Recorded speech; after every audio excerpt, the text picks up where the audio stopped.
بسم اللہ الرحمن الرحیم۔ میزاب چینل کے معزز سامعین السلام علیکم۔ دوستو، ناول شدت کی لاسٹ ایپیسوڈ کا پہلا پارٹ۔ وہ اس وقت وہاں سے بھاگ جانا چاہتی تھی۔ وہ ہرگز نہیں چاہتی تھی کہ بدر کا وکیل اس سے کسی قسم کا کوئی سوال کرے، جبکہ اس کا وکیل ہنوز بول رہا تھا، نکاح کے بعد خاندانی دشمنی کو بنیاد بنا کر ہمارے پڑھے لکھے معزز بیرسٹر اپنی بیوی پر اس دوران مسلسل تشدد کرتے رہے ہیں، جس کا ثبوت ان کے چہرے پر واضح یہ زخم کا نشان ہے۔ بلند آواز میں کہتے ہوئے اس نے علیشا کی طرف اشارہ کیا تھا، جس کی ٹھوڑی پر زخم کا نشان تازہ تھا۔ مختصر یہ کہ میری موکلہ علیشا چوہان ان کے چنگل سے بچ نکلنے میں کامیاب ہو گئی تھی، بالآخر اپنے خاندان سے جا ملی۔ اور ابھی اپنے ظالم پیشہ ورانہ انداز میں کہتے ہوئے وکیل استغاثہ نے ڈرامائی انداز میں وقفہ لیا، جابر اس نے کہا تو شانزل نے لب بھینچتے ہوئے بدر کو دیکھا تھا۔ صفاق، بدر کا چہرہ بے تاثر تھا اور بزدل ترین شوہر سے خلا لینا چاہتی ہیں۔ "دیٹس آل مائی لارڈ" کہہ کر وہ اپنی نشست پر جا بیٹھے۔ بدر اپنی ران پر رکھے مضبوط ہاتھ میں پہنی انگوٹھی میں چمکتے یاقوت کو گھما رہا تھا۔ ان تمام تر الزامات پر بدر کی سیاہ آنکھوں میں برف سی جم رہی تھی۔ ڈیفینس جج نے وکیل صفائی کو مخاطب کیا تو اپنے کوٹ کو درست کرتا کھڑا ہوا۔ "شکریہ یور آنر، لیکن میرے موکل بیرسٹر بدر لغاری بغیر کسی صفائی اور جرح کے فقط اس رپورٹ کی بنیاد پر صلح چاہتے ہیں۔ علی حیدر نے اپنی فائل سے چند کاغذات نکال کر جج تک پہنچائے، جس نے ناک پر دھرا چشمہ نیچے کرتے ہوئے انہیں بغور دیکھا، پھر علیشا کی طرف متوجہ ہوا، جو اس صورتحال پر کچھ پریشان نظر آ رہی تھی، جبکہ شہیر اور عبدالعزیز چوہان بخوبی جانتے تھے کہ اس رپورٹ میں کیا ہے۔ "محترمہ علیشا چوہان صاحبہ، اس رپورٹ کے مطابق آپ 7 ہفتے اور چند دن کی حاملہ ہیں۔ کیا آپ یہ جانتے ہوئے بھی خلا چاہتی ہیں؟" جج نے کچھ حیرت بھرے انداز میں سوال کیا تھا، جسے سن کر علیشا کو اپنے قدموں تلے سے زمین نکلتی ہوئی محسوس ہوئی۔ وہ خود میں پنپتی تبدیلیوں کی بابت آگاہ تھی، لیکن اس کے نزدیک ان تبدیلیوں کا سبب وہ نہیں تھا جو وہ جج کہہ رہا تھا۔ اسے یقین تھا کہ وہ جسمانی طور پر بیمار ہے، لیکن یہ بیماری پریگنینسی بالکل نہیں ہو سکتی تھی، کبھی بھی نہیں۔ بے جان ہوتی ٹانگوں کو حرکت دیتی وہ کھڑی ہوئی۔ "یہ جھوٹ ہے، یہ رپورٹ جھوٹی ہے"۔ اپنے آگے بنی لکڑی کی ریلنگ پر لرزتے ہاتھ جماتے ہوئے وہ جب بولی تو بدر نے لب بھینچتے ہوئے ٹانگ پر ٹانگ چڑھائی تھی۔ اسے امید نہیں تھی کہ وہ بیوقوف لڑکی یہ جواب دے گی۔ "دیکھیے علیشا بی بی، یہ جوش سے نہیں ہوش سے کام لینے کا وقت ہے۔ بچے کی ولادت سے پہلے خلا ممکن نہیں ہے، نہ تو قانونی طور پر اور نہ ہی شرعی طور پر"۔ جج نے سنجیدہ سے لہجے میں کہا تو علیشا کو اپنے دل کی دھڑکن سست پڑتی محسوس ہوئی تھی۔ "اس مسئلے کا فی الحال حل صلح پر ہی ہے"۔ رپورٹ ایک طرف رکھتا جج کہہ رہا تھا، جب وہ درمیان میں ہی بول پڑی تھی۔ "مجھے قبول نہیں ہے، صلح ہرگز نہیں ہوگی"۔ خود کو سنبھالتی وہ لرزتی ہوئی آواز میں چیخی تھی۔ "آواز مدھم رکھیے، آپ کمرہ عدالت میں کھڑی ہیں"۔ کہتے ہوئے جج نے سخت چتونوں سے اسے گھورا تھا۔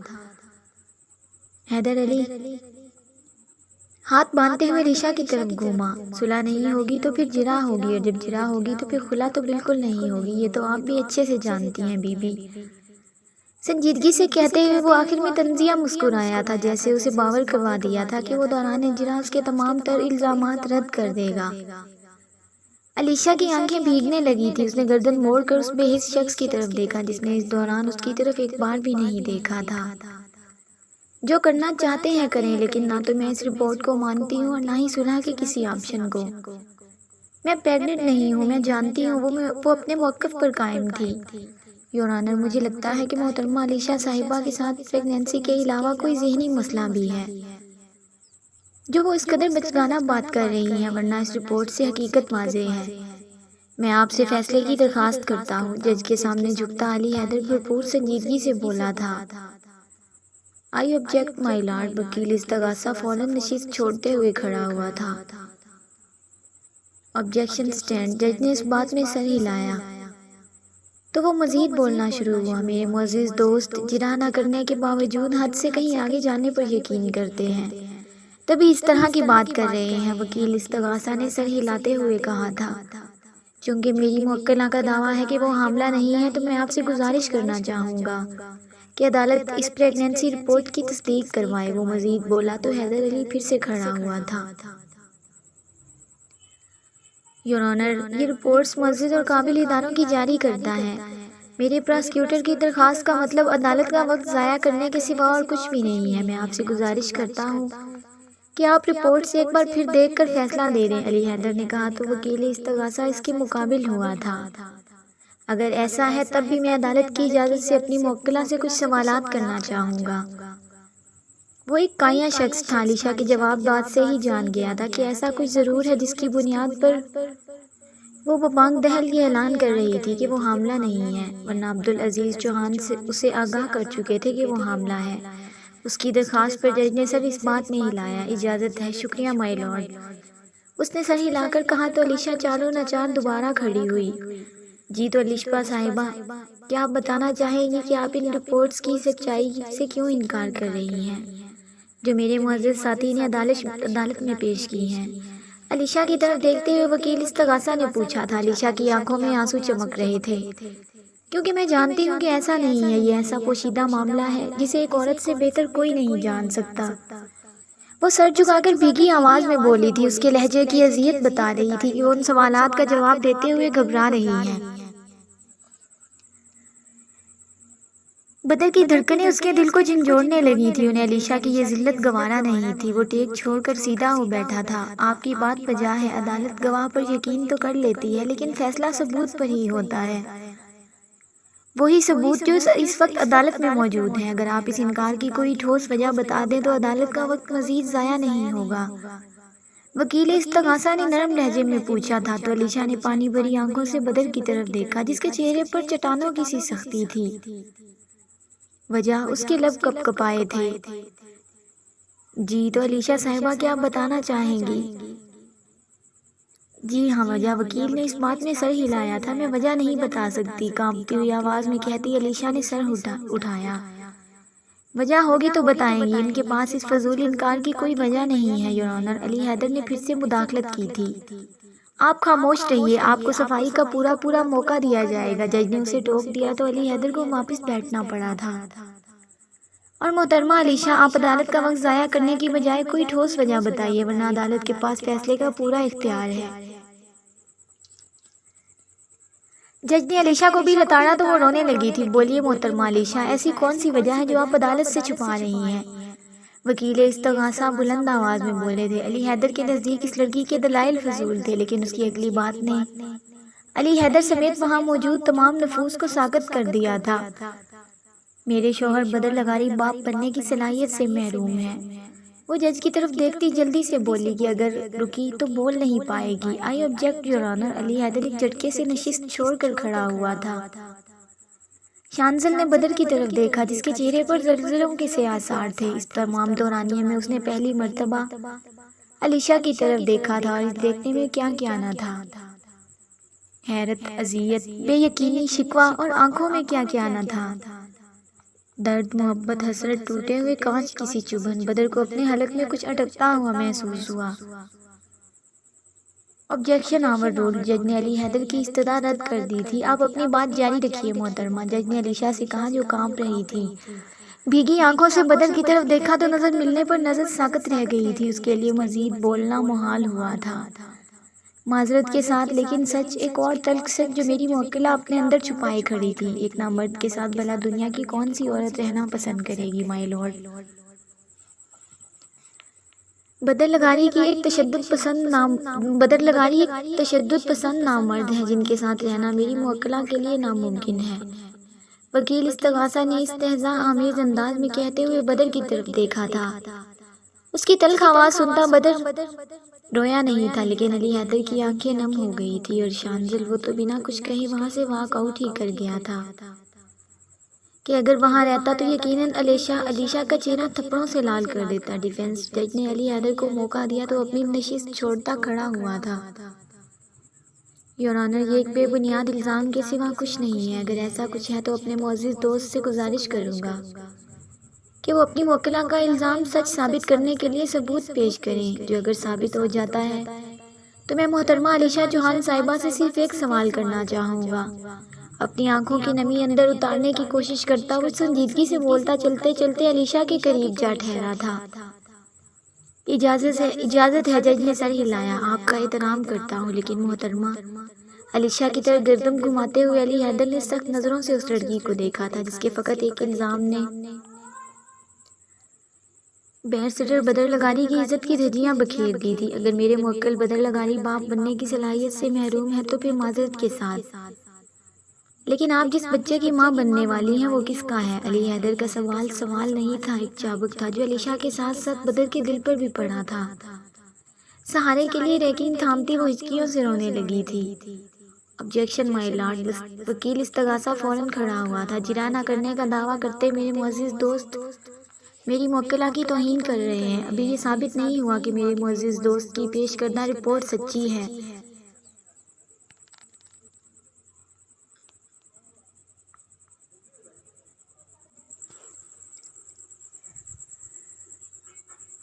بجا فرمایا، لیکن ابھی یہ بھی ثابت نہیں ہوا کہ میرے موکل باپ بننے کی صلاحیت سے محروم ہیں۔ تو پھر آپ نے کس بحاف پر عدالت میں ان کی توہین کی ہے؟ میرے عزیز علی حیدر اس وکیل کے مقابل آیا تھا، آنکھیں غصے سے دہک رہی تھی۔ آرڈر! جج نے پنچ بجایا۔ مائی لارڈ، میں اپنی موکلہ کے الفاظ سچ ثابت کرنے اور اس رپورٹ کے جھوٹا ہونے کی تصدیق کے لیے اگلی تاریخ کی درخواست کرتا ہوں۔ وکیل استغاثہ نے گزارش کی تھی، اگلی تاریخ، اگلی ذلت، پھر سے رسوائی، علیشا چوہان کی رسوائی۔ بدر کے اندر سوال ابھرا تھا۔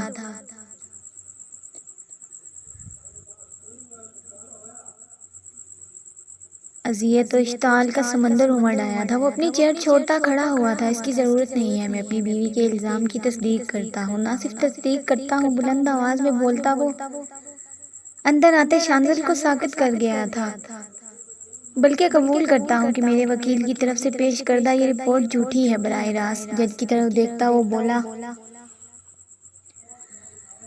تو شانزل کو اپنا دل پھٹتا محسوس ہوا تھا۔ علیشا چوہان کے عشق میں آج اس نے ہر حد پار کر دی تھی۔ میں سردار بدر لغاری باپ بننے کی صلاحیت سے محروم ہوں۔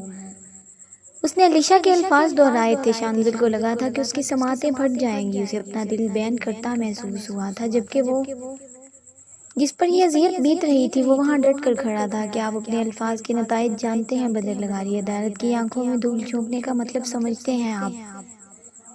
جج اس کی طرف دیکھتا سخت لہجے میں بولا تھا، مجھے مت سکھاؤ۔ ریحان یزدانی اپنی نشست سے باہر نکلتا وہ باقاعدہ جج کا نام لے کر بولا تھا، اگر میں تمہیں 50 لاکھ دے سکتا ہوں تو جن اداروں کی رپورٹس یہ عدالت قبول کرتی ہے انہیں بھی چند لاکھ دے کر یہ رپورٹ بنوا سکتا ہوں۔ قدم قدم چلتا وہ جج کے بالکل سامنے آ گیا تھا۔ جج کی رنگت پھیکی پڑنے لگی تھی۔ آپ عدالت کی توہین کر رہے ہیں۔ جج برہم ہوا تھا، تمہارا اس سیٹ پر ہونا ہی عدالت کی توہین ہے۔ نہ تو بدر لغاری تمہیں مانتا ہے، نہ تمہارے کسی فیصلے کو۔ بدر نے سر اٹھا کر کہا، پھر پلٹا اور وکیل استغاثہ کی طرف دیکھا تھا۔ اب اس کیس کی سنوائی ہائی کورٹ میں ہوگی میرے عزیز۔ کہتے ہوئے بدر نے اس کی آنکھوں میں جھانکا۔ بدر کی آنکھوں کی سرخی مقابل کا حلق خشک کر گئی تھی۔ ہائی کورٹ میں بدر لغاری کے مقابل آنے سے پہلے ایک ٹشو باکس خرید لینا، دوران سنوائی پسینہ پوچھنے کے کام آئے گا، مضبوط لہجے میں کہتے ہوئے اس نے اپنا کوٹ ٹھیک کیا۔ پھر ایک سرد نظر زرد پڑتی علیشا پر ڈال کر کمرہ عدالت سے باہر نکلتا چلا گیا تھا۔